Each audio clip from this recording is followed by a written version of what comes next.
YCS Nagoya, Japan. It's come and gone. About 3,000 players in attendance from what I was reading. And that means that you gotta get perfect in one-on-one formats. We're going to be covering a couple decks from the event today. I really wanted to do a discussion on the event, but there just wasn't a lot to talk about because nothing was streamed. And, well, one-on-one format is interesting. So the deck you see on the screen here, Code Talkers got second place out of this 3,000 man event. And you're probably like, really? Code Talkers? Yeah, this deck did. So one big thing I just wanted to kind of go through here, and I want to talk about this because I was intrigued by Code Talkers. And we have two other decks to kind of carry us on for back burner discussion. So, second place, by the way. So we have 2 copies of Ash Blossom and Joy Spring. 1 copy of the backup Secretary. So if you control Cybers, you can special summon this from your hand. You can only summon 1 per turn this way. We have Code Exporter. So if a Cybers monster you control would be used as link material for a Code Talker, while this card is in your hand, it can also be used as material. This card is sent from the hand or field to the graveyard as link material for a Code Talker. You can target 1 level 4 or lower Cybers monster in your graveyard, add it to your hand. Or if this card was on the field, was used as material, you can special summon it and instead negate its effects. So they're being kind to us there. And then we have 2 copies of the Code Generator. Same thing. If you would use a Cybers monsters you control as link material for the link summon of a Code Talker, you can use this card in your hand as material as well. If this card is sent from the hand or field to the graveyard as link material for the link summon of a Code Talker, you can send 1 Cybers monster with 1,200 less attack from your deck to the graveyard. And if this card was used as material from the field, you can add that monster to your hand instead. So whatever extender piece that you want, you can get. Then of course, you guys know about the 2 Code Radiator, 1 copy of the Cybers Converter, 1 copy of the Cybers Gadget, 1 Lovely Dot Scraper, 2 copies of Effect Failure, 1 copy of the 4 Mud Skipper. And we have this interesting thing. So this is Gachikiri Ignister. The first time each Cybers monster you control would be destroyed by card effect each turn, it is not. You can only use the following effects of Gachikiri Ignister once per turn. So you can target 1 Cybers effect monster you control, negate its effects, and if you do, special summon this card from your hand. This card is sent from the field to the graveyard. You can target 1 face-up monster you control. The card is unaffected by the opponent's card effects till the end of this turn. By the way, 3,000 Cybers, and just a huge wall, to say the least. We have 1 Ghost Ogre, 2 copies of Lady Debug, 1 copy of the Link Slayer for special summon. Then we have 1 copy of Adion. So you can target 1 face-up monster on the field. You cannot special summon from the extra deck for this turn except for Cybers monster. Sure, free. And then you special summon this from your hand. This guy can't attack, that's fine. And if you do, the target monster gains 1,000 attack until the end of the turn. So basically, whatever you want to set up to start OTKing your opponent with, and free extender, by the way. We have triple copies of Max C, triple copies of Microcoder, 1 copy of Nibiru, 2 copies of Parallel Exceed. So if this card was special summoned by the effect of Parallel Exceed, its level becomes 4, and its original attack and defense become halved. Okay, so if you link summon while this card is in your hand, you can special summon this card to your zone that a link monster points to. If this card is normal or special summon, you get to bring out another copy of Parallel Exceed. Yay, extenders! 1 copy of the Prohibit Snake. This is interesting. At the start of the damage step, if your Cybers Link monster battles an opponent's monster, you can send this card from hand to the graveyard to return that opponent's monster to the hand.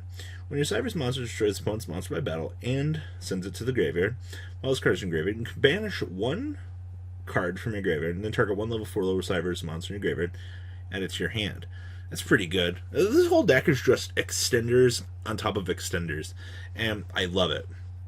1 Call by the Grave, 2 Crossout Designator, 2 Signet Codex, 1 Signet Crosswipe. So tribute 1 Cybers monster, target 1 card on the field and destroy it. That's interesting. 1 Feather Duster, 1 Monster Reborn, 1 copy of the Negate, and 1 copy of Infinite Permanence. Okay. Down here in the next deck, we have 2 Transcode Talkers to help revive out our big monsters. 1 Talkback Lancer. We have 1 copy of Splash Mage. It's 2 Cybers monsters to make it. Target 1 Cybers monster in your graveyard, special summon in defense mode, but negate its effects, if any. But you cannot special summon for the rest of this turn except for Cybers monsters. This whole deck is Cybers. This is just free extenders. We have 1 Shooting Code Talker, 1 Abermax. Watching your opponent have to climb over this is hilarious. 1 Link Karibo, 1 Link Disciple, 1 Link Devotee, one copy of Xcode Talker, one Decode Talker Heat Soul for the draw power, with the one Code Talker inverted, two copies of the regular Code Talker, and then one Access Code Talker for the massive blowout finish that your deck really looks to achieve. True Draco evidently ended up winning YCS Nagoya, and this got second place, which it boggles my mind. Once again, like, it's 1 out of 1 format. You get floodgated out of your mind, or if something really happens to kind of stop you. And in a format like this, you don't have a side. So your opponent, if you open up the nuts, they set up and you just OTK your opponent, there's not a lot that you can really do about it. And that's one of the sad things about this format. It's fun, it's exciting, but really just seeing the OTK factors coming out of left field here, especially with a deck like this, nobody prepared for Code Talker, trust me. And once you just start linking off and start making your board, what's your opponent going to do? So what else do we got for this event? This made top 32 as well, and this is kind of interesting. We're actually playing two ballista squads. So distribute one monster, target one card your opponent controls, and destroy it. And keep in mind that this literally under layer, you're just distributing one of your opponent's monsters, through the effect of layer, and then you're just popping a card that they control. This is literally the best 2-for-1 that you could actually get. I haven't seen decks on our side actually trying this, but this is literally just layer control, and it's really cool, actually. Also, the one Mystic Mine. So we have triple copies of Arima, the Wicked Warden, 2 copies of Darkest Diabolsis, 1 copy of Pinkertops, 1 Gizzy, 2 copies of Inspector Border, triple copies of Lilith, and triple copies of Max C, wrapping up monster lineup. It's short and sweet. Only 2 Inspector Borders tweaks me out a little bit. I'm not sure why we were playing such a low number of these, but okay.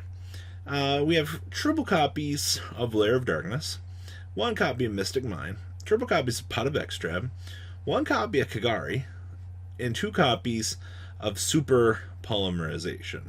Okay. We have 2 Ballista Squad, 2 copies of Compulse, 2 copies of Crackdown, 2 copies of Evenly Matched, 1 Metaverse, triple Skill Drain, 2 Typhoon, and 2 Waking the Dragon. Waking the Dragon brings out the good card.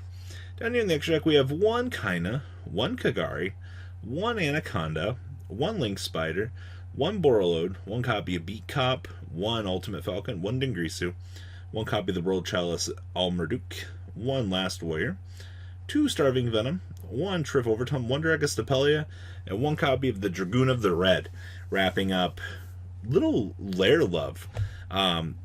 There's not much else to say about this. Interesting.